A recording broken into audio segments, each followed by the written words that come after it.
આજે હું તમારી સાથે શેર કરીશ નાયલોન ખમણની રેસીપી, જે એકદમ પોચા અને જાળીદાર બનશે. મારી રેસીપી તમને ગમતી હોય અને હજુ સુધી સબસ્ક્રાઈબ ન કરી હોય તો લાઈક, શેર અને સબસ્ક્રાઈબ કરજો. આ ખમણનું બેટર આપણે મિક્સર જારમાં બનાવી લઈશું અને એક જ મિનિટમાં રેડી થઈ જશે. એકદમ સોફ્ટ અને જાળીદાર નાયલોન ખમણ બનાવવા માટે એક મિક્સર જાર લઈશું. 1.5 કપ જેટલું બેસન લઈશું અને તેને મિક્સર જારમાં ઉમેરી દઈશું. 2 ચમચી જેટલી ખાંડ ઉમેરીશું. 2 ચમચી જેટલું તેલ ઉમેરીશું. તેલ ઉમેરવાથી ખમણ એકદમ સોફ્ટ બનશે. હવે તેમાં 1/4 કપ હિંગ એડ કરીશું. 1/4 કપ હળદર એડ કરીશું. 1 ચમચી જેટલા લીંબુના ફૂલ ઉમેરીશું. લીંબુના ફૂલની જગ્યાએ લીંબુ પણ યુઝ કરી શકાય, પરંતુ લીંબુના ફૂલનું રિઝલ્ટ એકદમ સરસ આવશે. હવે તેમાં 1/4 કપ જેટલું પાણી ઉમેરીશું અને 1/4 કપ જેટલું મીઠું ઉમેરીશું. હવે આપણે આ બધી જ વસ્તુને ક્રશ કરી લઈશું અને આ રીતે ઢોકળિયાના કુકરને ગરમ થવા મૂકી દઈશું અને તેમાં આ રીતે પ્લેટ મૂકીને તેમાં તેલ લગાવી દઈશું. તેને 5 મિનિટ માટે ગરમ થવા દઈશું. બેટર પણ આપણું સરસ એવું રેડી થઈ ગયું છે.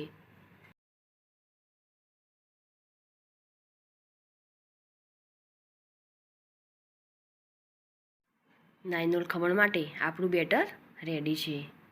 સરસ એવું મિક્સ થઈ ગયું છે. આ રીતે મિક્સર જારમાં ઓછા સમયમાં ઝડપથી બેટર રેડી થઈ જાય છે. હવે આ બેટરમાં આપણે ઈનો ફ્રૂટ સોલ્ટનું એક પેકેટ એડ કરીશું.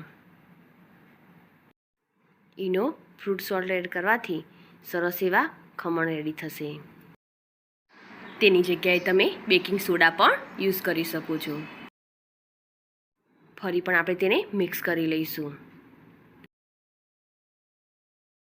બેટર સરસ એવું મિક્સ થઈ ગયું છે અને આપણા ખમણ માટે એકદમ રેડી છે. અને બેટરની ક્વોન્ટિટી પણ વધી ગઈ છે. હવે આ બેટરને આપણે તેલ લગાવેલી પ્લેટમાં કાઢી લઈશું.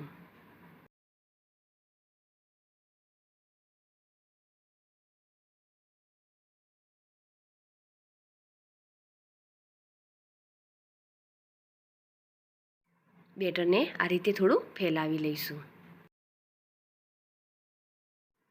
હવે તેને ઢાંકીને 20 મિનિટ માટે સ્ટીમ થવા દઈશું. હવે એક વાસણમાં આપણે 2 ચમચી જેટલું તેલ લઈશું. તેલ ગરમ થઈ જાય પછી તેમાં 2 ચમચી જેટલી રાઈ એડ કરીશું.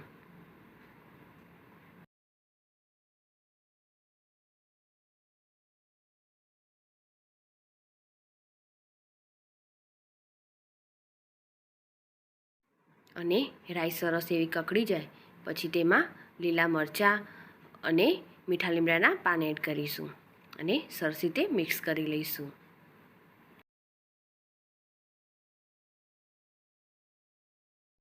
હવે તેમાં 1/4 કપથી થોડું વધારે પાણી એડ કરીશું.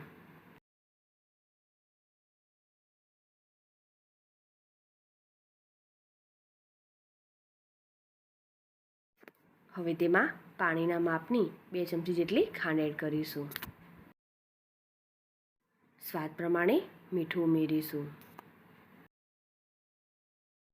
બધી જ વસ્તુને સરસ રીતે મિક્સ કરી લઈશું.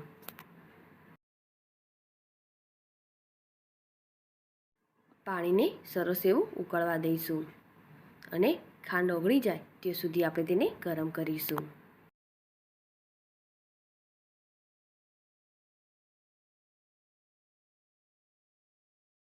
પાણી સરસ એવું ગરમ થઈ ગયું છે. હવે આપણે ગેસની ફ્લેમ બંધ કરી દઈશું. 20 મિનિટ બાદ આપણે ખમણને ચેક કરી લઈશું. તો ખમણ આપણા સરસ એવા રેડી થઈ ગયા છે. હવે આપણે ગેસની ફ્લેમ બંધ કરી દઈશું. ખમણને ઠંડા થવા દઈશું.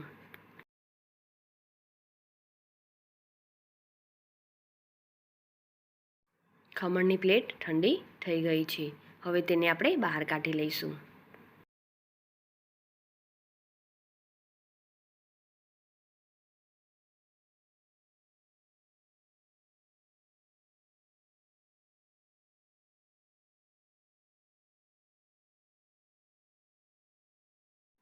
તો સરસ જાળીદાર એવા આપણા ખમણ રેડી થઈ ગયા છે. હવે આપણે તેને કટ કરી લઈશું. જો તમારે હાઈટવાળા ખમણ બનાવવા હોય તો નાના વાસણનો ઉપયોગ કરવો. મેં અહીં નાના નાના ખમણ બને તે માટે મેં અહીં આ રીતે પ્લેટનો ઉપયોગ કર્યો છે. તેને હવે આ રીતે નાના નાના ટુકડામાં કટ કરી લઈશું.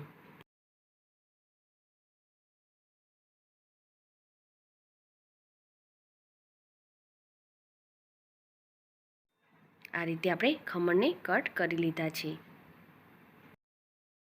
હવે તેના પર બનાવેલું આપણે ખમણનું પાણી એડ કરીશું.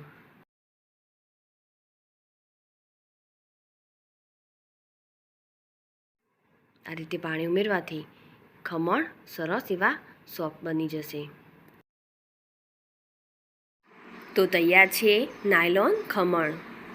હવે તેને હું કટ કરીને પણ બતાવીશ કે ખમણ કેવા બન્યા છે.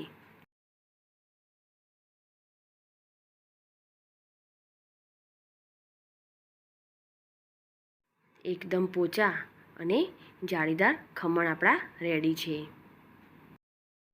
આ રીત અને આ માપથી બનાવશો તો આ નાયલોન ખમણ એકદમ સરસ બનશે. મારી આ રેસીપી તમને ગમી હોય તો ચોક્કસથી લાઈક કરજો. સાથે જ તમારા ફેમિલી મેમ્બર્સ અને ફ્રેન્ડ્સ જોડે શેર કરજો. મારી ચેનલ સબસ્ક્રાઈબ કરી બાજુ આપેલ બેલ આઇકોન પ્રેસ કરજો, જેથી નવી રેસીપીના અપડેટ તમને મળતા રહે. ફરી મળીશું આવી અવનવી રેસીપીના સાથે.